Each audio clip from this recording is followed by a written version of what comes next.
로마서 13장 11절로 14절 말씀까지 제가 봉독을 하겠습니다. 또한 너희가 이 시기를 알거니와 자다가 깰 때가 벌써 되었으니 이는 이제 우리의 구원이 처음 믿을 때보다 가까웠습니다. 밤이 깊고 낮이 가까웠으니 그러므로 우리가 어둠의 일을 벗고 빛의 갑옷을 입자. 낮에와 같이 단정히 행하고 방탕하거나 술 취하지 말며 음란하거나 호색하지 말며 다투거나 시기하지 말고 오직 주 예수 그리스도로 옷 입고 정욕을 위하여 육신의 일을 도모하지 말라. 아멘. 오늘 이 로마서 13장 11절로 14절 말씀은 죄악 가운데서 방탕한 생활을 하던 어거스틴이 이 말씀을 읽다가 완전히 변화됐어요. 회개돼가지고 방탕한 사람, 죄악된 사람, 거짓된 사람이 성자의 반열까지 올랐어요. 우리 성도님들도 이 말씀을 듣다가 이런 변화의 역사가 일어났으면 좋겠습니다. 아멘. 이 로마서는요, 제가 신학교 다닐 때 로마서를 얼마나 많이 읽었는지 몰라요. 로마서를 전문적으로 가르치는 교수님이 이걸 다 외우다시피 하라 그래갖고 로마서를 다 외우다시피 했어요. 1장부터 8장까지는 기독교의 핵심 교리가 있어요. 오직 의인은 믿음으로 말미암아 살리라. 이게 핵심 교리예요. 9장부터 11장까지는 어떻게 하면은 구원을 받을 수 있느냐. 구원의 경륜에 대해서 9장부터 11장까지 기록되어 있고 또 12장부터 15장까지는 그럼 구원받은 성도들이 어떻게 삶을 살아가야 되느냐 굉장히 자세하게 기록해 놨어요. 그리고 16장에는 문안 인사에 대한 말씀을 기록해 놓고 있어요.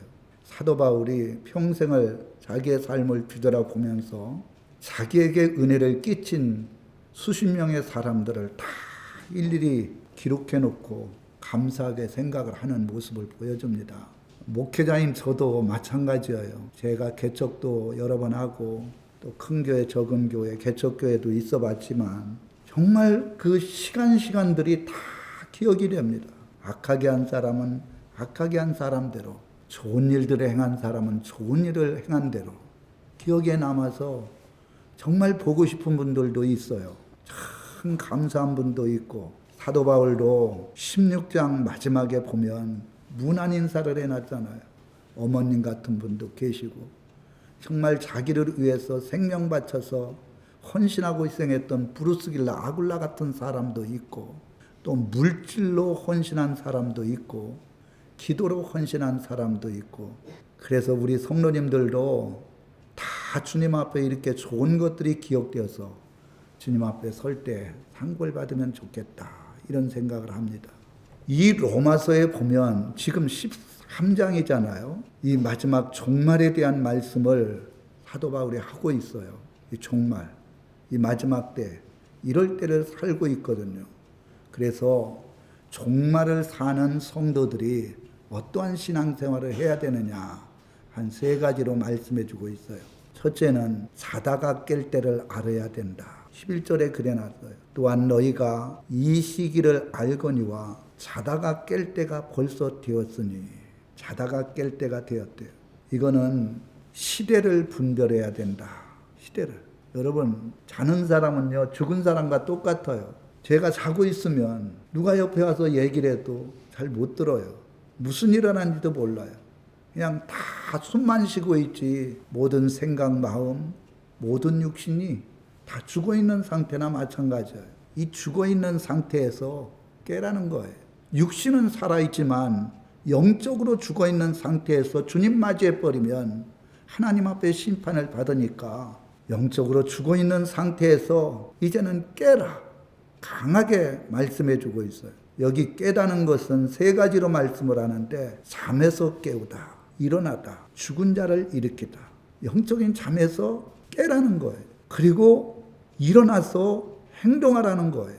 그리고 영적으로 죽어있는 너와 같은 사람들, 이런 사람들을 이제 살아났으면 깨우고 일으키라는 거예요. 여기에 보면 너희가 이 시기를 알거니와, 제가 오늘 기도할 때도 정말 영적인 눈이 열려야 돼요. 하나님께서 영적인 눈을 열어주시면 지금 이 시기가 어느 때인지 알 수가 있어요. 지금 이 시기가 어떤 때입니까? 마태복음 24장에 보면 예수 그리스도를 빙자해서 많은 이단들이 나타나므로 많은 사람들을 미혹을 한다는 거예요. 지금 그렇잖아요. 이단들이 많이 나타나가지고 얼마나 믿는 자들을 미혹하는지 몰라요. 그리고 거기에 보면 나라가 나라, 전쟁이 난다는 거예요. 난리와 난리, 나라들마다 쿠데타가 일어나고 데모가 일어나고 난리와 난리, 전쟁과 전쟁, 이런 것들이 지금 일어나고 있어요. 기근과 지진, 그리고 각 가정에서 서로가 마음이 안 맞아요. 이 마지막 때 되면. 그러니까 신앙적으로도 마음이 안 맞고 육적으로도 마음이 안 맞아요. 그러니까 집에서 그 어머니나 아버지를 팔아먹고, 그리고 엄마 아버지가 자식들을 고소해버리고, 이런 일들이 지금 일어나고 있잖아요. 사랑이 식어지고 불법이 성행함으로 이 교회들마다 하나님의 사랑이 없어요. 전부 개인주의고, 정말 교회들마다 사랑하는 성도님들이 이전에는 헌신과 희생을 아끼지 않았어요. 근데 요즘은 그렇지 않아요. 큰 교회들이 용역을 맡겨요. 청소하는 것도 용역 맡고, 식사하는 것도 용역 맡기고. 주님이 보실 때 기가 막힌 얘기예요. 정말 주님이 오실 때가 가까워서 시기를 봤을 때 이런 일들이 지금 다 일어나고 있잖아요. 이제 깨어나야 된다는 거예요. 영적으로 깨어나지 않으면 안 된다는 거예요. 깨어난다는 뜻이 뭐예요? 행동하지 않는 신앙. 사대교회를 향하여 님께서 말씀을 해요. 죽은 신앙에서 깨어나라는 거예요. 몇 명 교회는 다 죽어 있으니까 이제는 깨어나서 행동하라는 거예요. 행동하지 않으면 안 된다는 거예요. 저는 목회자로서 하나님 앞에 기도하면 정말 우리 성도들을 위해서 이 환난을 이기고 천국에 갈 수 있도록 기도를 많이 하거든요. 그런데 기도를 하면서도 이분이 과연 천국에 갈까? 이런 의심이 되는 분들이 있어요. 그럴 때마다 목회자로서 이 문제를 어떻게 해결할까? 저만 그렇게 생각하느냐? 아니면 주님도 그렇게 생각하느냐? 제 마음속에 사랑하는 성도들을 정말 사랑하잖아요. 그냥 교회에 몸만 왔다가 그냥 가는 거예요. 전혀 예수 그리스도에 대한 믿음이 없어요. 그리고 성령의 인도하심을 따라 하나님의 나라에 소망이 없어요. 이런 것들을 생각하면 정말 마음 아프죠. 마태복음 25장에는 세 가지의 비유를 말씀을 했어요. 24장에는 이 마지막 때에 주님이 반드시 구름 타고 오신다.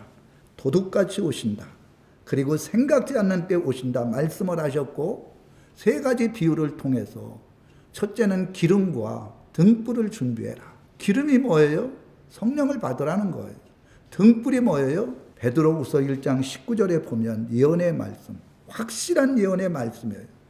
이 종말에 일어날 일들을 확실하게 깨닫고 이것을 가지고 주님의 오심을 예비하고 준비하라는 거예요. 빛을 밝히라는 거예요. 근데 미련한 다섯 처녀는 관심이 없었어요. 기름도 준비 안 했고, 그리고 계시록의 말씀에 대한 준비도 안 했어요. 주님이 오셔서 슬기로운 다섯 처녀만 천국으로 데리고 가니까 그때서야 막 하나님 앞에 따지기 시작합니다. 왜 우리는 못 갔습니까? 우리도 주여 주여 하지 않았습니까? 우리도 교회에서 나름대로 신앙생활 열심히 하지 않았습니까? 그리고 문 닫아봤자, 문 닫았는데 아무리 얘기해봤자 소용이 없어요. 기름을 준비하지 아니하고 이 마지막 때에 등불을 준비하지 않으면 반드시 후회할 날이 있다는 거예요. 심판의 날이 있다는 거예요. 달란트 비유가 나와요. 5달란트, 2달란트, 1달란트. 이 달란트는, 우리들에게 주신 달란트는 왜 줬느냐? 직분 감당의 직분. 어떤 사람은 5가지의 직분을 맡겨준 사람이 있어요. 어떤 분들은 1가지의 직분을 맡은 분들이 있어요. 찬양대도 하고 교사도 하고 그리고 집사도 하고 재정도 맡고 이렇게 5개.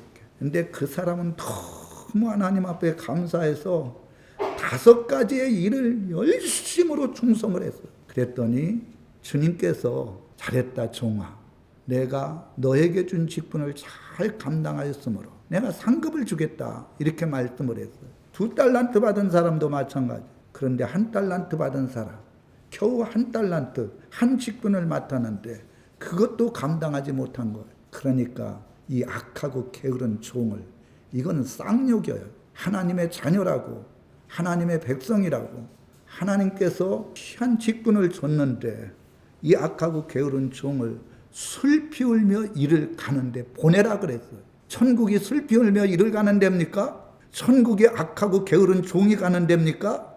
아닙니다. 직분을 맡았는데 직분을 감당하지 못한 사람은 악하고 게으른 종이에요. 슬피 울며 이를 가는 지옥으로 들어간다는 것을 말해주고 있어요. 제가 기도하는 가운데 돼지에게 진주나 보석을 던지지 마라. 전 돼지를 키워서 알잖아요. 돼지에게 진주 보석 주면요, 냄새도 안 맡아요. 냄새도 안 나니까. 근데 썩어 문드러진 음식 찌꺼기 주면 너무 좋아해. 막 꿈틀꿈틀하면서 꼬리를 흔들면.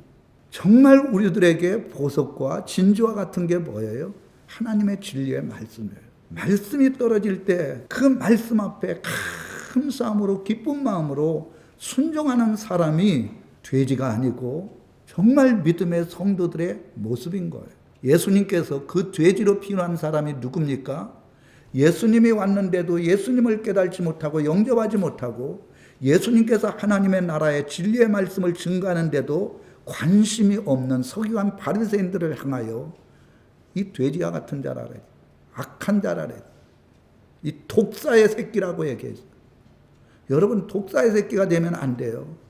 돼지와 같은 자가 되면 안 돼요. 그리고 하나님 앞에 겉으로는 멀쩡하게 직분을 가지고 있으나 직분을 감당하지 못하면 이렇게 된다는 것을 보여주는 거예요. 또 양과 염소의 비유를 통해서 정말 주님께서는 양에게 말을 합니다. 적은 소자에게 한 것이 바로 나에게 한 것이다. 그러므로 너는 영생에 들어가라. 천국에 들어가라. 영벌에 처한 자가 있었어요. 적은 자에게 하지 않는 것이 바로 나에게 하지 않는 것이다. 너는 영벌에 가라. 그러니까 양과 같은 성도가 있고 염소와 같은 성도가 있어요. 그러면 적은 소자가 누굽니까? 적은 소자는 가장 가까이에 있는 사람이 적은 소자라고 난 생각해요. 처음 보는 사람, 그리고 높은 자리에 있는 사람 다 잘합니다. 처음 봤기 때문에. 처음부터 막 못하고 그러지 않잖아요. 인사도 하고 막 반갑다라는데 늘 같이 보고 생활하고 이런 사람들 귀하게 여기지 않아요. 적은 소자 같은 거예요. 근데 정말 그 사람에게 진심으로 사랑하는 것이 주님을 사랑하는 거라는 거. 이 사랑을 하지 않는 염소를 영번에 보내라 그랬어요. 사랑하지 않는 사람은 천국에 못 가요. 예수 믿어도. 예수 믿으면 예수님이 사랑이시잖아요. 핏값으로 사줘서 우리들에게 뭐라고 말씀을 합니까? 사랑하라고 말씀을 하잖아요. 지금 이 시기는 진짜 잠자는 자리에서, 영적인 잠자는 자리에서 이제 깨어 일어나라는, 예배 드리는 것, 기도하는 것. 제가 참 안타까울 때가 참 많은 게 예배를 예배답게 드려야 되는데 예배를 다 잊어버렸어. 교회에 기도가 식어져 버렸어. 그리고 전도는 아예 하지도 않습니다. 그리고 말씀을 들으면 그 말씀을 내 영혼에 간직을 해서 말씀대로 순종하지 않아요. 깨라는 거예요. 예배를 예배답게 드리라는 거예요. 네가 인간적으로 할 수 없으면 하나님 앞에 기도하라는 거예요. 그리고 하나님의 말씀을 내 영혼 속에 담아 그 말씀을 주야로 묵상해서 말씀대로 순종하라는 거예요. 직분 잘 감당하라는 거예요. 사랑 실천하라는 거예요. 그리고 성령 받고 이 마지막 때에 이 시기를 잘 알아서 준비하라는 거예요. 그게 자다가 깰 때를 알아야 된다. 깨있는 성도들의 모습이다. 이렇게 말씀을 해주고 있습니다. 두 번째로는 여기에 보면 어둠의 일을 벗자. 그렇게 했어요. 12절에 보면 밤이 깊고 낮이 가까웠으니, 이 얘기는 주님이 오실 때가 너무 가까웠다는 거예요.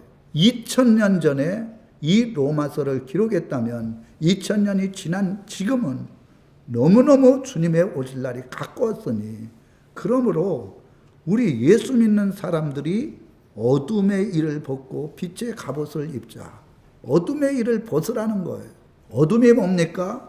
죄악 가운데 마귀 사탄에게 지배를 받는 것, 이거 벗어버리고 한마디로 죄를 회개하는 마음이에요. 벗고라는 것은 벗어 던지다. 죄악을 벗어 던져버려. 벗어나다. 마귀 사탄의 미혹에서 벗어나라는 거예요. 떼어내다. 완전히 이 사탄의 세력, 불신앙의 세력을 떼어내고 이제는 거룩하고 빛으로 인도함을 받으라는 것. 회개. 저는 새벽에 일찍 일어나서 이제 새벽 예배를 드린 전에도 회개, 그리고 또 회개하고, 주일 낮 예배 나와서도 회개하고, 참 말씀대로 살려고 하지만 생각으로, 행동으로, 입술로 하나님 앞에 죄 지을 때가 참 많아요. 생각날 때 회개하라는 거예요. 회개는 조금이라도 양심의 가책을 받으면 회개하라는 거예요. 회개하면요, 잔치가 열어져요. 그리고 반지를 끼워줘요. 더러워진 옷을 새 옷으로 가봐 입혀줘요. 그리고 아버지께서 막 기뻐하시고 즐거워하셔요. 회개의 능력은 대단한 거예요. 머리부터 발끝까지 다 죄로 말미암아 도저히 구원받을 수 없고 지옥 갈 인생인데도 주님의 보혈에 비유해서 죄사함 받으면 머리부터 발끝까지 다 사해진대요. 사도 바울이 그랬잖아요. 사도 바울은 머리부터 발끝까지 다 죄악이었지만 하나님 앞에 회개할 때 죄를 다 사해 주시고 사도로 세워주셔서 마지막 순교의 자리에 들어가서 가장 하나님 앞에 위대한 제자가 될 수가 있었잖아요. 우리들에게는 회개의 축복을 주었어요. 계시록 22장 14절에 보면 이 계시록에는 7가지의 복이 나와요. 첫째 복이 읽고 듣고 지키는 자. 여러분, 복받는 인생이 되려면 계시록을 계속 읽고 듣고 지키면 매일 복을 받는 거예요. 두 번째로는 주 안에서 죽는 자. 계시록 14장 13절에 보면 지금 이 마지막 때는요, 진짜 종말의 복음을 증거하고 말씀대로 순종하다가 죽는 자가 하나님 나라에서 왕적인 권세를 갖기 때문에 최고의 복이라는 거예요. 그래서 주 안에서 죽는 자가 복이 있대요. 세 번째로는 자기의 옷 입은 것을 더럽히지 않는 자, 거룩하게 사는 자, 이런 자들이 복이 있대요. 16장 15절. 그리고 18장 9절에 보면 어린 양 혼인잔치에 참여하는 자 복, 그리고 이 예언의 말씀을 지키는 자의 복. 마지막이 계시록 22장 14절에 보면 자기 두루마기를 빠는 자, 이 옷, 이 더러워지면 더러워져서 냄새도 나고 보기도 안 좋잖아요. 그거를 빤다. 이건 회개한다는 얘기예요. 이 옷은 옳은 자에게 하나님이 입혀주신 옷이거든요. 죄를 지을 때마다 하나님 앞에 회개하는 자, 이런 자들이 생명나무인 예수님 앞에 나아가며, 생명나무인 예수님이 어디에 계셔요? 천국에 계시잖아요. 그리고 천국에는 12문이 있어요. 그 12문에 들어갈 권세, 아직은 들어가지 않았지만 회개하는 자는 반드시 천국에 들어갈 수 있는 권세가 주어진다는 거예요. 회개를 안 하면 죄가 그냥 있잖아요. 회개 안 하면 얼마나 좋겠어요. 그냥 죄진 대로 예수 믿고 죄사함 받았으면 저 구원파 같이 이제 회개 안 하고 가면 얼마나 좋겠어요. 그런데 에베소 교회를 향하여 회개하라는 거예요. 그리고 버가모 교회를 향하여 회개하라는 거예요. 두아디라 교회를 향하여 회개하라라고, 사대교회, 빌라델피아 교회를 향하여 회개하라는 거예요. 회개라, 현지형으로 되어 있어요. 성도들에게 회개하라고 말씀을 합니다. 주님이 도둑같이 오신대요. 생각지 않는 때에 오신대요. 지금 오신다는 거예요. 지금 회개가 안 되어 있는 상태에서 주님 맞이하면 죄가 있는 그대로 있기 때문에 하나님 나라에 들어갈 수가 없다는 거예요. 그리고 우리들에게 주신 7번째 축복, 이것이 가장 큰 축복인데 우리는 넘어지고 쓰러지고 죄를 지을 수밖에 없지만 회개하면 죄사함을 받고 천국에 들어갈 수 있는 은혜를 준다는 거예요. 어둠의 일을 벗어버린다는 것은 죄를 회개해서 죄악된 세상을 청산하고 그리고 더러운 옷을 내던지고 온전히 주님 앞에서 이 영적인 원수마귀 사단의 세력을 물리치고 성령의 인도하심을 받는 것. 마지막으로 세 번째로는 여기에 보면 뭐라고 말씀했느냐, 오직 주 예수 그리스도로 옷 입고, 오직 예수 그리스도로 옷 입는다. 이거는 예수님을 본받는 모습이에요. 여기 입구라는 것은 옷 속으로 들어가다. 주 예수의 옷 속으로 들어가라는 것은 이제는 너의 생각과 마음은 다 버리고 예수님의 생각, 예수님의 행위, 예수님의 삶으로 들어가라는 거예요. 붙이다. 이제 더러운 옷은 다 벗어 던지고 예수 그리스도께서 주시는 새 옷을 입는 거예요. 옷을 입히다. 이런 뜻을 가지고 있거든요. 성경에 보면 완벽하게 믿음을 산 사람이 있어요. 그 사람이 누구냐면 노아입니다. 노아는 당대의 의인이요, 완전한 자요, 하나님과 동행하는 자라 그랬어요. 노아는 의인이었습니다. 죄악에 관영하고 하나님이 심판하지 않으면 안 되는 그러한 불의가 세상을 뒤엎는 세상에서 완전한 자예요. 의인이에요. 그 이유가 뭐냐? 하나님과 동행했다는 거예요. 동행했다는 것은 늘 하나님이 그에게 말씀해 주셨다는 거예요. 그 말씀대로 온전히 순종해서 의인이 되었고 완전한 자가 되었고 하나님과 동행하는 자가 되어서 마지막 물심판 때 구원을 받았어요. 다니엘도 다니엘서 6장 4절에 보면 그 대신들이 이 다니엘에 대해서 무언가 안 좋은 것이 있으면 왕에게 얘기를 해서 죽이려고 그랬지만 아무 그릇된 것도 허물도 찾지 못했다. 이렇게 말씀했어요. 요셉도 마찬가지. 지금 이 마지막 때는 노아 같은 삶을 살아야 돼요. 다니엘과 같은 삶을 살아야 돼요. 정말 요셉과 같은 삶을 살아야 돼요. 세상 사람들이 다 죄악 가운데 거하다 할지라도 하나님 나라의 소망을 가지고 주님이 반드시 이 땅에 오셔서 행한 대로 심판하신다는 걸 믿으면 잘못된 건 회개하고 늘 주님과 동행하면서 주님의 나라에 믿음 안에서 사는 자가 되어야 된다는 것. 회개의 열매가 없는 것, 울음의 소용이 없는 것, 심판을 너무 늦게 깨닫는 것이 지옥이다. 회개가 없는 사람들 지옥 간다는 얘기예요. 울음이 없는 그런 사람들이 지옥 간다는 거예요. 심판하기 전에 깨달은 것이 지혜인데 깨달지 못하면 지옥이다. 키프리라는 사람이 그 얘기를 했어요. 또 아담스라는 사람은 천국에 오는 사람 중에 마른 눈을 가지고 오는 이는 없다. 마른 눈이 뭐예요? 눈물 한 방울 한 번 흘려본 적이 없어. 주님의 사랑 앞에, 내가 하나님 말씀대로 살지 못하는 죄악 앞에 눈물 하나도 흘리지 못한 마른 눈을 가진 자는 없다. 아담스라는 사람이 이야기를 했어요. 천국은 눈물을 흘리며 하나님 앞에 기도하고 하나님 앞에 감사하고 회개하는 자가 간다는 얘기예요. 회개의 열매가 없고 그리고 울음이 소용이 없는 그런 사람들은 천국에 못 간다는 것을 이야기를 해주고 있어요. 예수 그리스도로 옷 입어야 됩니다. 왜 옷을 입어야 되느냐? 사람들이 다 죄악 가운데 간영이 돼요. 저는 이 말씀을 증거하면서 계시록 8장 11절 말씀을 말씀해 주고 있어요. 저는 하나님 앞에 목사로서 많은 사람들에게 알려진 사람이 아니에요. 물론 집회 다니면서 종종 가다 보면 인사를 하는데 나는 통 알아보지 못하는데 집회 때 은혜 많이 받은 이성 목사님 아니면 기억을 하더라고요. 여러 차례 제가 그 얘기를 받았어요. 햇불같이 타는 주의 종들. 이런 주의 종들이 갑자기 타락을 해서 쑥물을 먹어요. 쑥물이 뭐예요? 말씀은 말씀 그대로 빼거나 더하면 안 돼요. 부자가 천국 못 간다면 못 가는 거, 그 설명이 필요가 없어요. 부자가 어떤 사람이에요? 쥐 먹고 살고 남았는데도 불구하고 계속 은행에다 돈 쌓아놓고 계속해서 돈을 갖다가 자기 유익을 위해서 쌓는 사람들은 그건 100% 지옥이에요.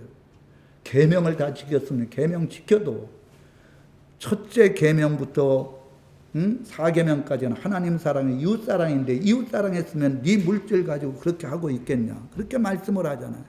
근데 목사님들이 이 말씀을 희한하게 풀어서 전해주는 거 못 갑니다. 기름 등불, 기름을 준비하지 않는 사람은 주님이 오실 때 못 간다는 거예요. 사랑이 없으면 못 간다는 거예요. 그냥 그 말씀 그대로 믿으면 돼요. 그리고 직분을 감당하지 못하는 사람들은 못 간다는 거예요. 주님께서 이 24장의 이 마지막 때 도둑같이 오시고 생각지 않는 때 온다 그랬는데 그리고서는 예를 든 것이 3가지예요. 근데 이 말씀들을 말씀 그대로 전해주지 않아요. 그러니까 성도들은 다 예수 믿고 신앙생활하고 집사하면 다 천국 가는 줄 알아. 주님 오시면 다 들림받을 줄 생각해. 들림받는 거는 순교의 자리에 들어간 자들이 들림을 받는 거예요. 계시록에는 들림받는 건 아무나 들림받는 게 아니에요. 그래서 정말 예수 그리스도로 옷 입고 너와 같이 성령의 인도하심을 받고 의인이 있고 온전한 사람만이 8명 방주 안에서 구원받았잖아요. 룻과 같이 가정적으로 볼 때 정말 하나님 말씀대로 순종해서 그 말씀대로 순종해갖고 그 자리에서 본토 친척 아비지 다 떠나고 자기 재산 다 놓고 나왔을 때 하나님이 그 가정을 구원해 준 거예요. 이제 말씀을 맺겠습니다. 지금은 자다가 깰 때입니다. 하나님 앞에 정신을 차리고 죽은 신앙에서 살아있는 신앙으로 바뀌어져야 된다는 것. 두 번째로는 죄를 철저히 회개해야 된다는 것. 세 번째로는 정말 예수 그리스도를 본받고 말씀 그대로 믿고 거룩한 생활을 해야 된다는 겁니다. 이런 믿음의 성도들이 되어서 어거스틴같이 변화됨으로 주님의 나라에서 귀한 상급 칭찬받으시기를 주님의 이름으로 축원합니다.